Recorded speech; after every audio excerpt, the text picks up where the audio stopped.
Have you ever really stopped to think about the DNA of the music you love? Like, where did that guitar riff really come from? That soulful voice, that raw emotion? Well, today, we're going to trace it all back to its source, the blues. It's a sound born from incredible hardship that, believe it or not, would go on to shape pretty much the entire world of music. Let's get into it. And this quote just says it all, doesn't it? Music is the language of the soul. It's how we share our deepest feelings, how we connect with each other no matter where we're from or what time period we live in. But what happens when music is more than just an expression? What if it's a lifeline? When it's the only thing you have to feel human in a world that's trying to take that away from you? That's exactly where our story begins. Not with joy, but with pain, and the beautiful, haunting sound that grew right out of it. Now that might sound like a huge claim, but honestly, it's true. From rock and roll to jazz, from pop to reggae, you can find the fingerprints of the blues literally everywhere. It's like the foundational ingredient that so many other styles of modern music were built on. So the big question is, how did a sound of sorrow become the blueprint for it all? To really understand the blues, we have to go all the way back to the beginning, back to its very seed, which was planted in the soil of the American South during one of the darkest chapters in human history. Our story really starts in 1619. For centuries, enslaved Africans were forced to work in the most brutal conditions. They were stripped of their freedom, but not of their culture. And out there, in the cotton and tobacco fields, they created a new way to express themselves: work songs and field hollers. And these were so much more than just melodies. They were tools for survival. Just try to picture it. One person sings out a line, that's the call, and the whole group answers back with this powerful response.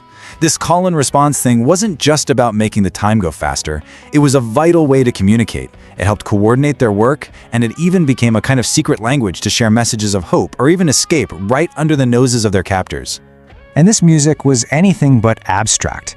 It was about the raw, unfiltered truth of their lives. The name blues itself comes from an old term for sadness or melancholy. The songs talked about hunger, backbreaking labor, and exploitation. But they also talked about love and desire, about an incredible faith, and about the defiant resilience of the human spirit. It was the whole spectrum of life sung into existence. The music historian Ted Gioia just nails it with this quote. The blues wasn't born in Africa, but its soul, its rhythms, its musical traditions, they were all carried across the ocean. It became a uniquely American art form, but one with roots that ran incredibly deep into another continent. So, after the Civil War and the abolition of slavery in 1865, the music started to shift. The collective song of the fields began to transform into the singular voice of an individual. And with that change, new legends were born. With freedom came movement. The shared experience of the plantation started to give way to the journey of the individual. And the new icon of this whole era was the traveling bluesman, this solitary figure with just his guitar and his stories to tell. The music got way more personal, like a direct line from the artist's heart right into your ear. And with this new kind of figure came maybe the most famous myth in all of music history. It's a story that's been whispered for a century about one man whose talent seemed so supernatural, so out of this world, that people could only explain it one way. He must have made a deal with the devil. So the legend of Robert Johnson goes something like this. At first, he was a pretty mediocre guitar player. Then, he just vanished for a while. When he showed up again, his skill was absolutely breathtaking. His fingers were flying across the guitar in a way nobody had ever seen before. The myth says he went to a crossroads at midnight and traded his soul for that talent. The reality, he was a pure genius, a sponge who soaked up every sound around him and created something brand new. And here's the part that is just absolutely mind-blowing. This man, who would go on to influence generations of musicians, we're talking Eric Clapton, the Rolling Stones, you name it, he only ever recorded 29 songs. 29. That's it. That's his entire recorded legacy. A body of work so powerful it created ripples we can still feel today. His songs basically became the playbook for what came next. Crossroad Blues helped fuel his own myth, of course, while a song like Sweet Home Chicago became an absolute anthem. These weren't just songs, they were the blueprints for the entire future of popular music. But the story doesn't end there in the rural South. Not even close. Just like the music had evolved from the group to the individual, it was about to go through another massive change. The seed had sprouted, and now the trunk of this musical tree was about to get big and strong. So during the first half of the 20th century, you have this massive shift in America called the Great Migration. Millions of African Americans, looking for better jobs and trying to escape the brutal reality of the Jim Crow South, moved north to cities like Chicago, Detroit, and New York. And of course, they took the blues with them. And as the music moved, it had to adapt. The quiet acoustic sound of the Delta blues, which was perfect for a porch in Mississippi, just couldn't cut it in the noisy big city. So the music had to get louder. And its themes changed too, from fields and farms to factories and the complicated life of the city. And this is how it got louder. The acoustic guitar got plugged into an amplifier. Then it was joined by a full rhythm section. We're talking bass and drums, plus piano and harmonica. This is what created that powerful, driving sound that we now call Chicago blues. And that sound, well, it would become the direct ancestor of rock and roll. Okay, so we have the roots in Africa, the seed on the plantations, the sprout in the lone bluesmen, and the trunk in the electric sound of the city. So now, let's look at the branches and see how this music spread out and basically touched everything. So then in the 1960s, in this really fascinating twist, you have young, mostly white musicians and audiences who were looking for something real, something authentic, and they rediscover the blues. For the whole counterculture movement, this music was the ultimate rebellion against slick commercial pop. It was raw, it was honest, and it was just overflowing with real emotion. I mean, you can literally trace the family tree.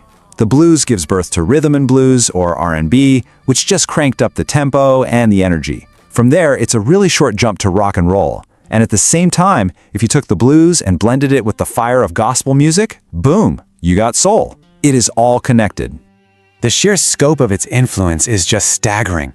It's not an exaggeration at all to say the blues is the foundation. Its chords, its vocal styles, its emotional honesty, it's all baked into the DNA of jazz, rock, soul, R&B, modern pop, and even reggae. It's the bedrock that almost all modern popular music is built on.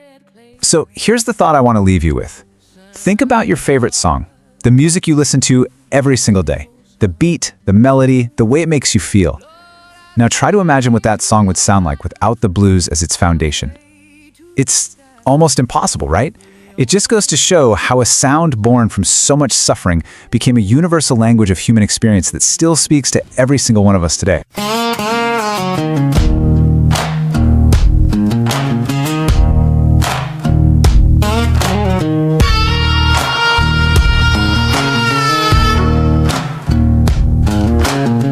A toy boat for my little man. Yeah, Lord, I did what I can. He smiled so wide, said, watch me, Dad. Watch me, Dad, that's what he said. But the river ran dark and deep that day. Oh, the river don't give, it just takes away. Damn that river, down where the cold wind moans. Ain't no preacher can bring him home. I sit by the water calling name at dawn, but the echo's all I own.